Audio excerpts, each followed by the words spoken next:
Minha cabeça é um problema. Meu nome é Sérgio Seixas, do Grupo Terra de Rudá.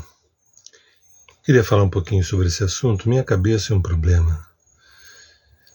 Eu penso, eu racionalizo, eu controlo, eu não deixo a experiência chegar, meu coração não é tocado, eu tenho dificuldade de sentir, eu não sei o que eu estou sentindo, eu tenho dificuldade de me emocionar, né? É difícil. Essa é uma dificuldade geral. Isso também não é privilégio apenas das pessoas do signo de terra e nem do signo de ar, né? Via de regra, os signos de Virgem, Capricórnio, Touro têm um aspecto racional. E os signos de Aquário, Gêmeos e Libra são experiências mais mentais. O elemento ar é um elemento mais rarefeito, é um elemento mais gasoso, mais mental, da função pensamento. E os signos de terra, né? Virgem, Capricórnio e Touro, são mais racionais, são mais pragmáticos, são mais funcionais, são mais objetivos. Isso via de regra. Eu não estou falando de pessoas, estou falando de arquétipos. Porque vocês vão encontrar pessoas de todos os signos que se emocionam, que sentem, de todos os signos que podem também ter dificuldade para isso, porque é uma conjuntura de uma série de fatores do mapa, né? O ascendente, a lua, o meio do céu, planetas em determinados signos, determinadas casas.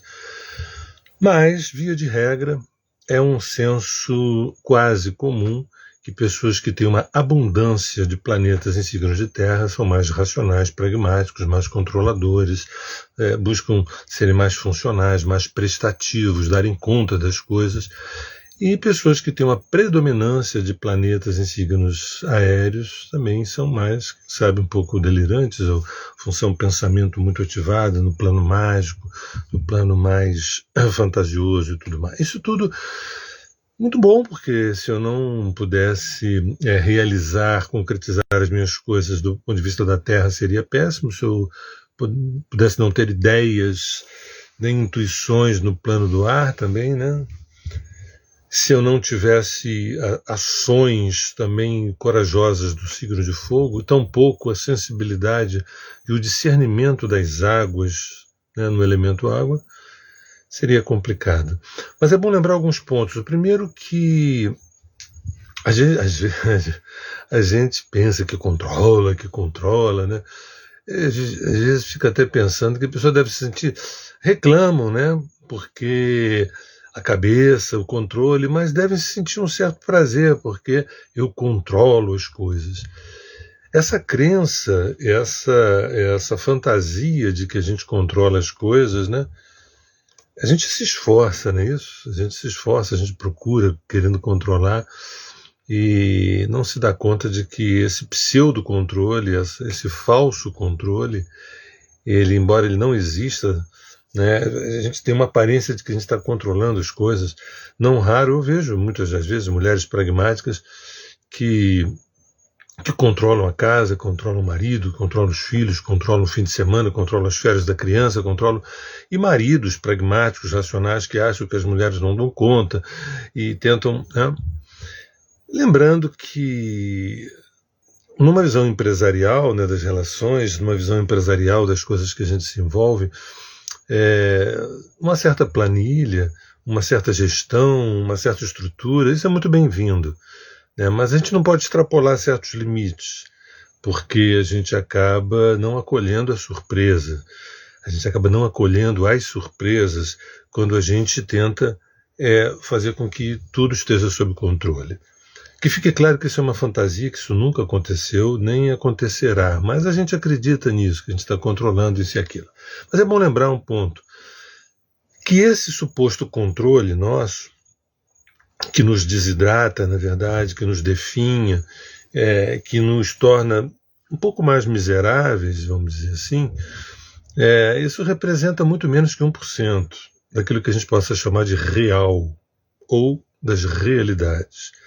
Né? O nosso inconsciente, ele opera, na minha modesta visão, com muito mais de 99% de articulações, de manejos, de conteúdos, de substratos, vamos dizer assim. Então, penso que muito mais do que 99% está fora do nosso controle. E muito menos de 1% a gente gerencia ali, né?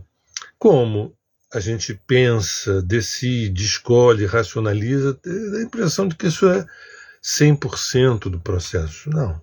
Até porque as coisas que nos chegam, elas vêm de escolhas, a maioria delas inconscientes. A gente tem uma agenda da psique, que essa agenda, ela não pede permissão ao ego. O ego está cheio de boa vontade para conseguir isso, conseguir aquilo, realizar aquilo outro. E a agenda da psique traz outras pessoas, outros eventos, outras relações, outras situações, e mesmo aquelas que a gente escolheu, a coisa não sai exatamente como a gente gostaria. Às vezes sai, muitas vezes não sai, porque tem uma interferência da psique, como disse assim, olha, nesse teu projeto de ego não havia mérito anímico, não havia merecimento de alma para você poder realizar exatamente aquilo que você queria, então várias outras interferências aconteceram graças à demanda da psique, à demanda desse inconsciente. Isso é maravilhoso, isso é maravilhoso. Claro que quando a ficha não cai, a gente não entende por que as coisas... E se esforça cada vez mais para ter mais controle, né? E às vezes condenam pessoas que têm acesso de água como pessoas muito vulneráveis, muito emocionais. Claro que tem de tudo, evidentemente que tem de tudo. Quando a gente tem acesso dos 4 elementos, a gente pode entornar o caldo, né? Ser extremamente emocional ou extremamente assim impulsivo, ou racional, ou mental, e esse extremamente nunca é muito bom, né? E também a gente não tem que ficar buscando o equilíbrio, né? Porque às vezes a gente busca o equilíbrio do ponto de vista também mental, racional, né? Eu vou então fazer coisas de água, fazer coisas de fogo para equilibrar. O buraco é mais embaixo, a coisa é mais delicada, a coisa é mais difícil. Então eu quero lembrar, primeiro, que essa falácia, essa fantasia do controle é uma verdade, é uma falácia, é uma mentira, é uma fantasia, porque, para mim, muito mais de 99% das coisas acontecem fora da nossa ação do racional, né? Mas mesmo assim, a gente continua insistindo. E nesse racional, a gente tem um empobrecimento considerável. Porque o racional ele vai funcionar segundo as nossas experiências de vida, segundo a nossa maturidade, segundo a nossa estatura psicológica, a nossa estatura espiritual. Se nós formos anões, se nós formos pequenos, se nós formos apequenados, a maneira como a gente vai gestar a realidade é nano-realidade, é como se fosse nano-realidade. Por quê? A minha autogestão, baseada no meu racional, que é baseado na minha estatura emocional, psicológica, espiritual, etc., é aquela coisinha assim, tati-bitati, que não vai além disso. Então também que isso tem que ficar claro. Por exemplo, quando a gente assiste uma palestra, assiste um vídeo, assiste um filme, né, e a gente às vezes sai debatendo o filme, né, e talvez a gente tenha entendido 10, 20, 30, 40% do filme, e talvez a gente tenha entendido muito menos do que isso, mas o inconsciente ele registra. O inconsciente ele registra e te devolve isso sob forma de sonhos, ou sob a forma de imaginações ativas, ou imaginações aparentemente gratuitas, ou intuições que a gente não entende de onde vem.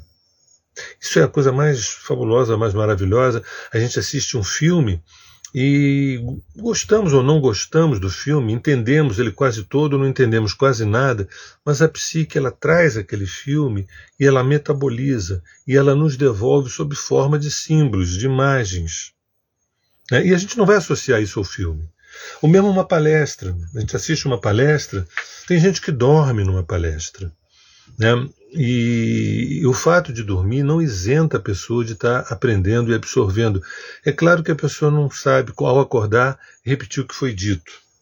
Mas existe dentro da gente um canal de recepção que ele funciona pelo menos 100% do tempo, que é essas antenas psíquicas, são essas antenas psíquicas. Então, se a gente dorme numa palestra, numa aula, em algum nível, isso foi assimilado. Evidentemente que isso não serve para se prestar um exame, fazer uma prova, eu vou dormir na aula que eu vou fazer uma boa prova. Não, mas muito daquele conhecimento, eu diria muito daquele conhecimento, ele aparece sob uma forma de intuição. E você vai jurar que nunca leu, que nunca viu, mas você não vai lembrar que você dormiu numa aula onde você ouviu aquilo. Isso tudo é para dizer o quê? Que, primeiro, a gente pensa que controla, mas não controla absolutamente nada. Mas eu não quero só dizer isso, eu quero também dizer que quando se é jovem ou adulto, um jovem adulto, ou chegou na meia idade, a gente tem uma certa vaidade de achar que controlou as coisas, que se a casa está funcionando se deve a essa minha autogestão. Se a empresa está funcionando se deve a essa minha autogestão. E, em parte, está tudo certo. A gente tem que ver o que é uma casa funcional, o que é uma empresa funcionar. Se a empresa funcionar é só dar muito lucro, e eu fiz tudo certinho para dar muito lucro, ok, mas se eu perguntar aos funcionários se eles estão felizes, se aquilo, na verdade, está sendo contemplado, os indivíduos daquela empresa, aí é outra história. Quer dizer, o que é uma família, o que é uma casa funcional, o que é uma empresa funcionar? Porque se você tem um parâmetro X e você aplica todo o teu racional para funcionar nesse parâmetro, é possível que você tenha bons resultados, mas sob uma ótica. Sobre outras óticas, talvez a esposa reclame, os filhos reclamem, e você diz assim, olha, mas está tudo em dia, não tem nenhum boleto atrasado, a casa, comida, roupa lavada, está tudo certo, mas talvez a casa não esteja tão feliz do ponto de vista do sensível, do emocional, do subjetivo, do lazer, do entretenimento, do humor, da alegria. Então, mil fatores. Então, quando a gente opta por tentar controlar, a gente sempre vai fazer um segmento, né? Porque, na verdade, o ser humano ele é 360alizado. Esse é um termo que está no livro Aparição da Presença, que fala sobre a 300, um ser humano 360, nossa, agora não está saindo, mas é 360alizado, 360 graus, né? Que esse é o ser humano, que todos nós somos assim. Todos nós temos 360 graus em torno da gente. Só que a gente é educado a pegar um segmento, 30 graus, 25 graus, 40 graus. Quanto mais a gente vai ampliando, isso vai mudando uma série de autodefinições. Nesse momento que a gente vive, dessa era da descompactação identitária, que está abrindo, tá trazendo esses 360 graus para perceber que nós somos isso e somos aquilo outro. Como é que eu dou conta de controlar isso? Eu preciso ter um prumo. Eu preciso ter um prumo, um alinhamento, para que eu possa fazer essa gestão. É que nem uma orquestra, um belo maestro regendo vários naipes, vários músicos, vários timbres. Ele não dá conta de reger ele tem que ter uma visão de 360 graus. O maestro ele tem que conhecer o pícolo, a flauta, o tímpano, o violino, a viola, o violoncelo, o contrabaixo, as madeiras, o clarinete, o oboé. A orquestra somos nós. Então essa ideia de controle é uma ideia falaciosa, ainda que eu veja pessoas sofrendo muito, porque eu não me emocionei, porque eu não senti, porque aquela experiência não me tocou. Então eu quero dizer que, numa parte, toda experiência toca em algum nível.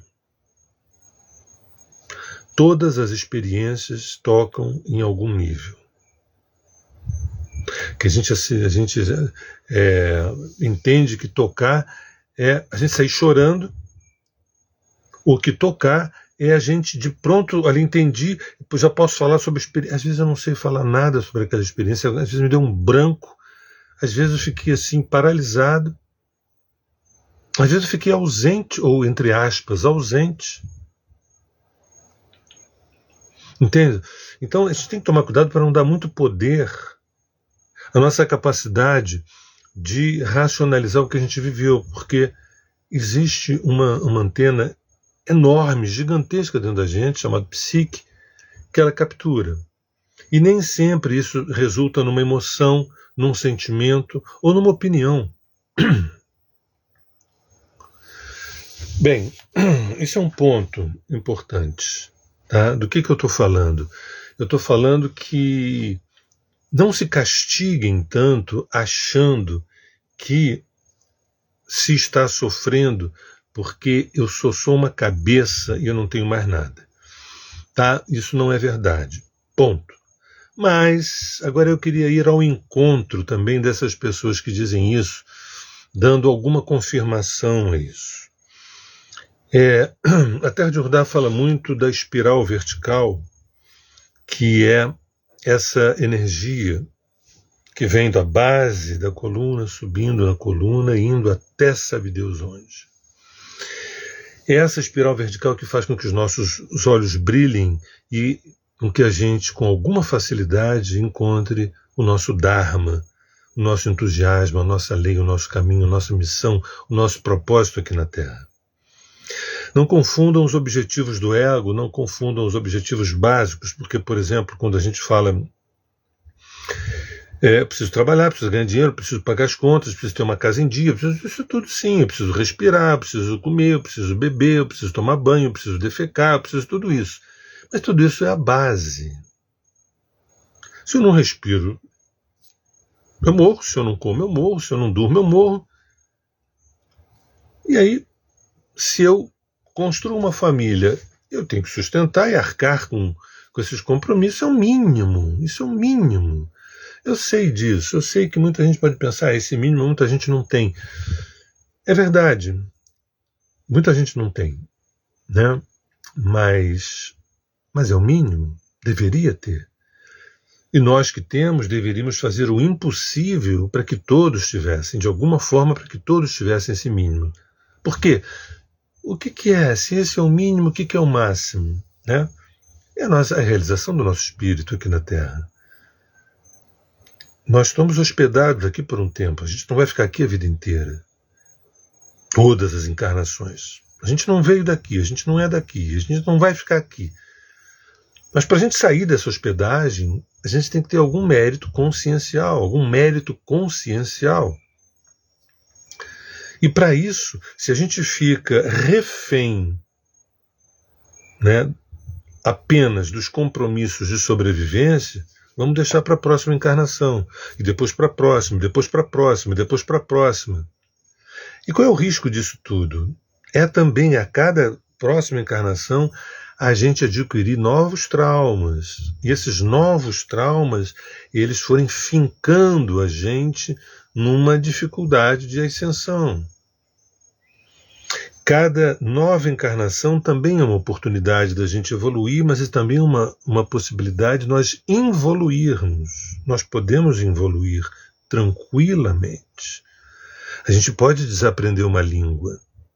A gente pode desaprender um afeto. Então, o que manda a lei? O que manda o Dharma? Escuta, cresçamos para que essa ascensão...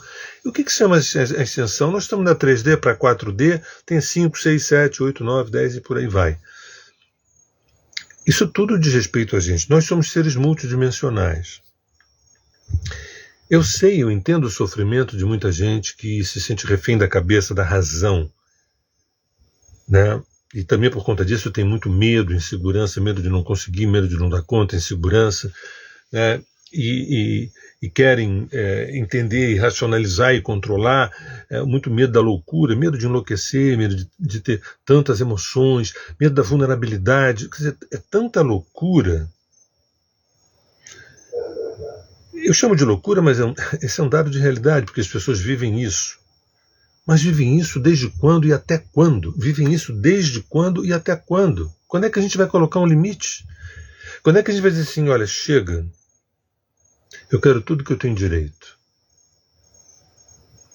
Eu sou um ser que vibra em 360 graus em todas as cores.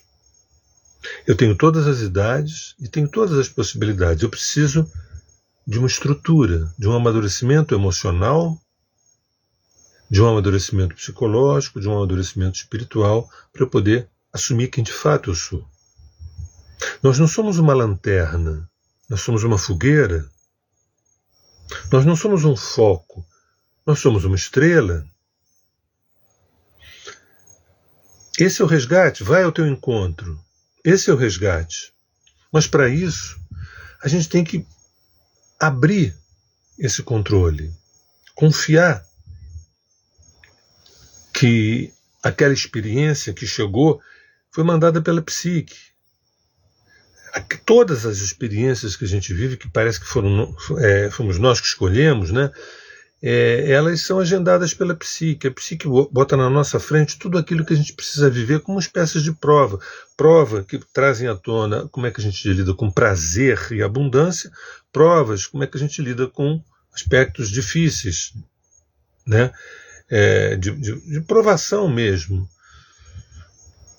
Quando você percebe que é a tua psique que coloca isso para você e que isso tudo está em função de algo maior, que é o teu grande êxtase de unidade, o teu grande orgasmo de unidade, a gente nessa época, nessa era da descompactação identitária, que começou em 2012, a ficha tem que cair de que temas como família, né, casamento, profissão, sexualidade, a minha autodefinição, tudo isso está sendo aberto, está sendo friccionado, para que novas emergências surjam de conteúdos.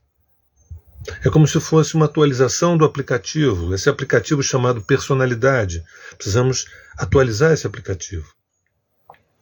A ideia de controlar, você imagina um velho computador tentando gestar um novo software que não dá lá dentro, que não cabe, que é muita informação. Então, essa minha fala se resume em duas coisas. Uma é para dizer que quem pensa que controla muito menos de 1%. Mas a minha segunda fala é a seguinte: tudo bem, você está identificado com esse poder de controle, né?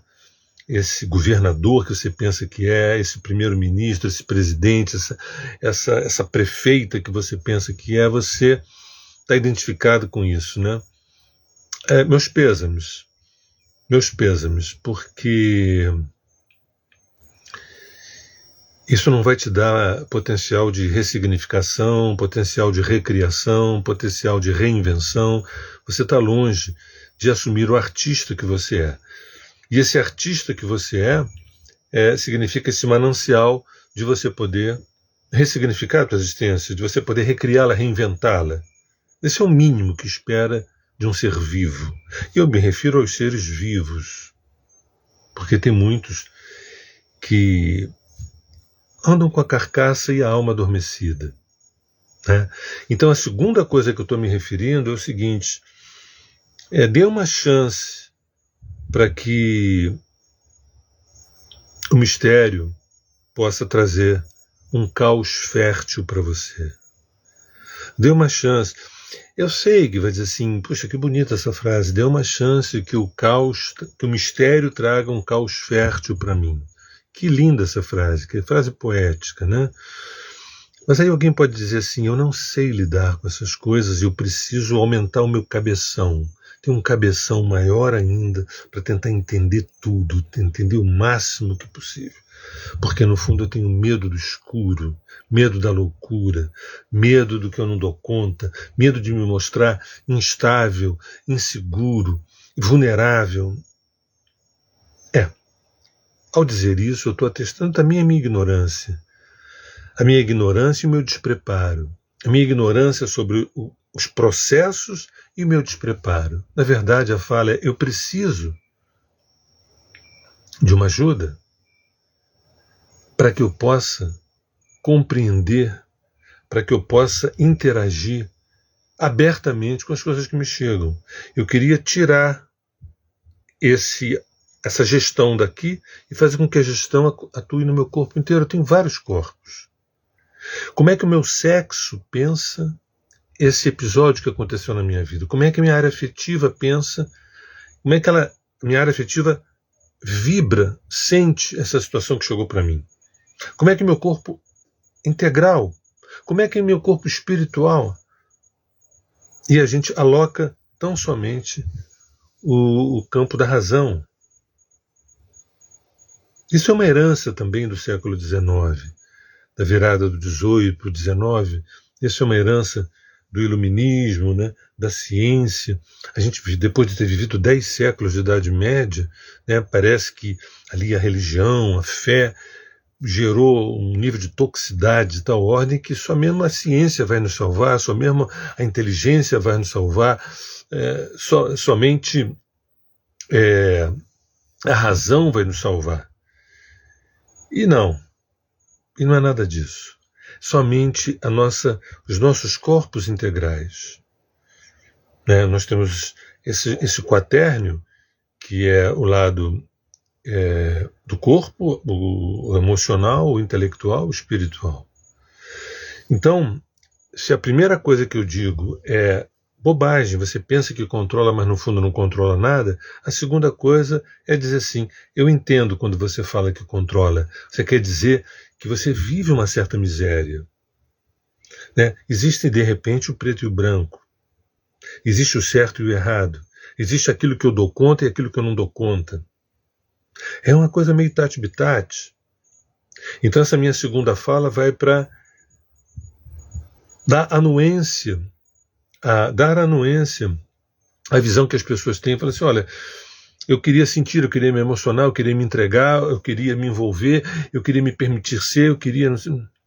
E é difícil chegar e falar assim, então se permita, viva, sinta. É difícil, até porque nós nascemos com muitos traumas. Nós nascemos com algumas lembranças de muitas coisas interessantes e positivas e muitas coisas dificílimas. E a razão é uma espécie de autoproteção. Para que... Por que eu não quero fazer terapia? Porque vai mexer em certos pontos. Às vezes o casamento não está legal, mas eu não quero mexer, não quero fazer nenhuma DR porque ainda vai piorar. Chama isso de controle, quero controlar. Mesmo o casamento não estando bem, mesmo minha profissão não gostando muito, mas paga minhas contas. Né? E o casamento não está bem, mas a pessoa é uma boa pessoa. Mas eu não quero correr risco, eu não sei lidar com isso. Eu não sei lidar para algo que vai além da minha razão, além da minha cabeça, além do meu entendimento.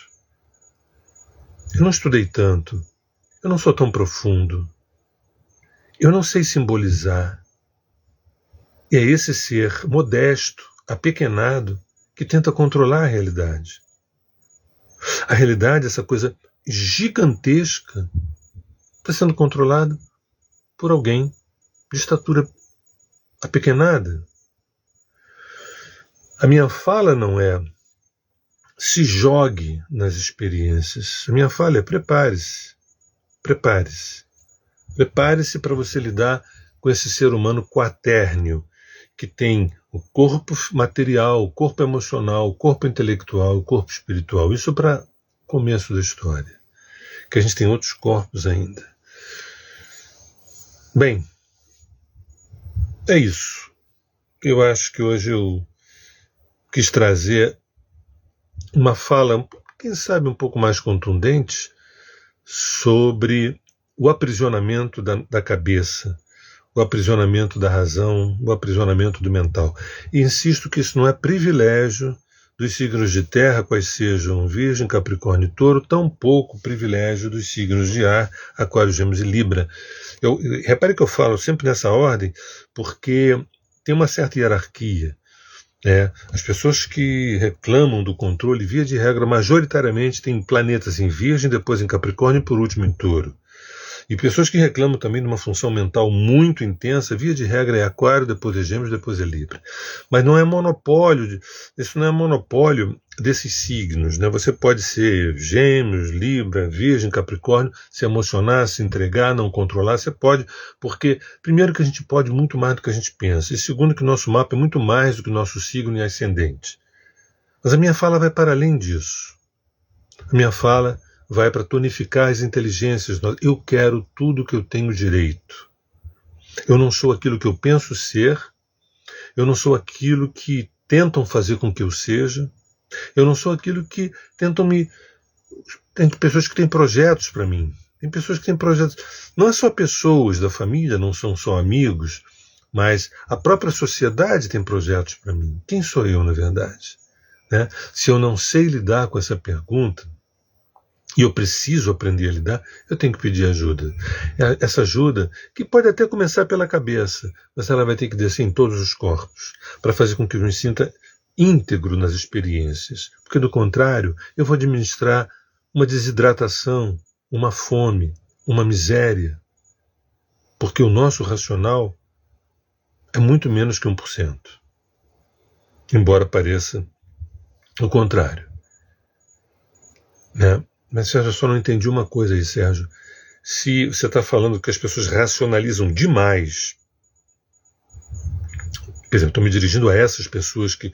Tem outras que se emocionam demais, etc., outras que são impulsivas demais, mas estou me referindo mais àquelas que pensam demais e são ansiosas, são estressadas, não dormem, precisam de remédio para dormir, essa coisa toda. Aquelas que racionalizam num tema de controle muito violento, né? Eu estou me referindo a essas pessoas. Mas como é que você pode dizer isso, Sérgio? Então, se é menos de 1%, o nosso controle é menos de 1%.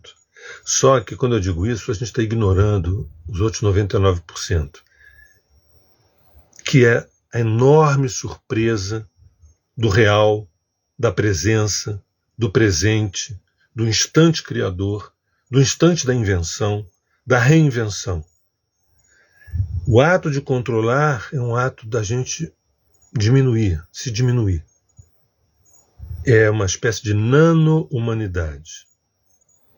Podemos dizer que algumas coisas a gente precisa ter um certo controle, mas isso daí é natural.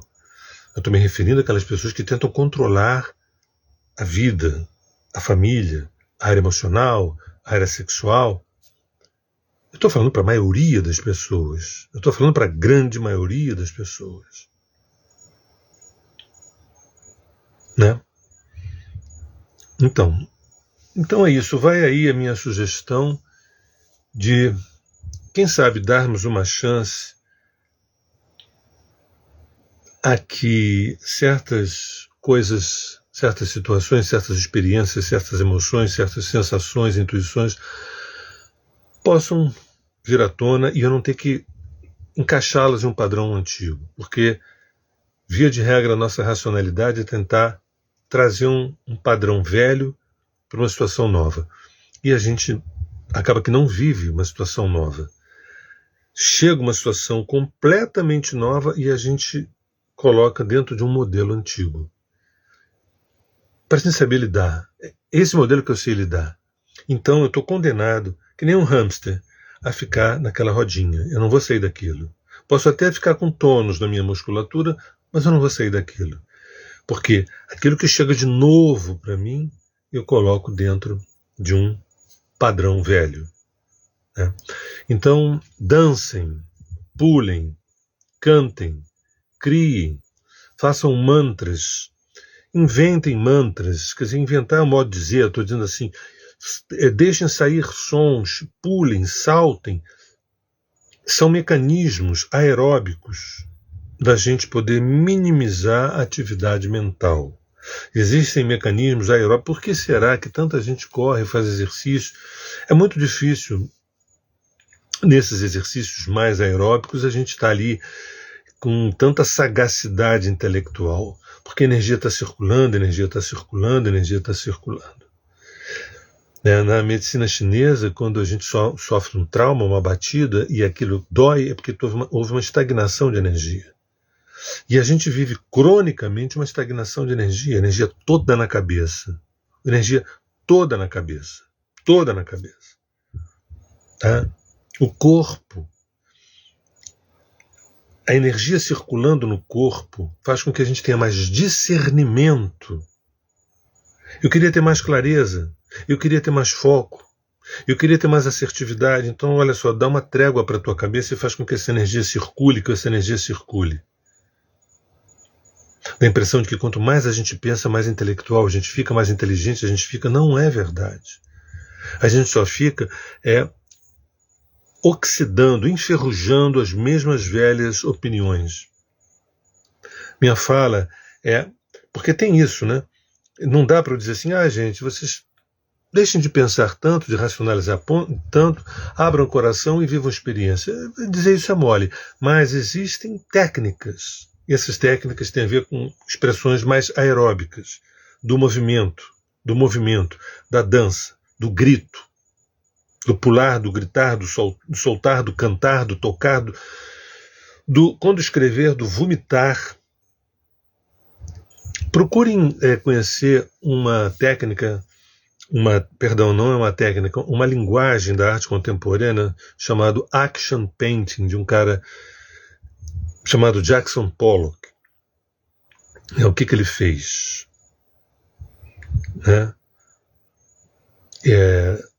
O que ele fez com as telas dele? Diferente do hiperrealismo, diferente de um quadro que parece uma fotografia. Tudo isso tem seu valor, mas nós, civilizados, século XXI, nos aproximando da era de Aquário, corremos um risco de levar esse mental ao aspecto mais estratosférico. Eu quero só dizer o seguinte: as doenças aquarianas têm muito a ver com o sistema nervoso, que só vai aumentar se a gente não descer com essa energia. Ao descer com essa energia, aí sim ela pode subir. Mas não é parar aqui.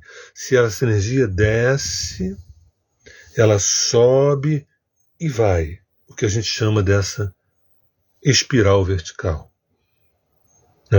Então, algumas doenças têm uma natureza bastante aquariana, como o Parkinson, como Alzheimer, como síndrome do pânico, como herpes, como doenças do estresse.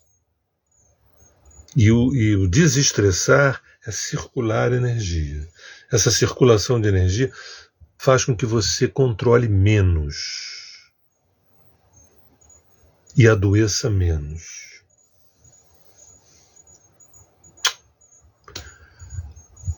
Beijo no coração.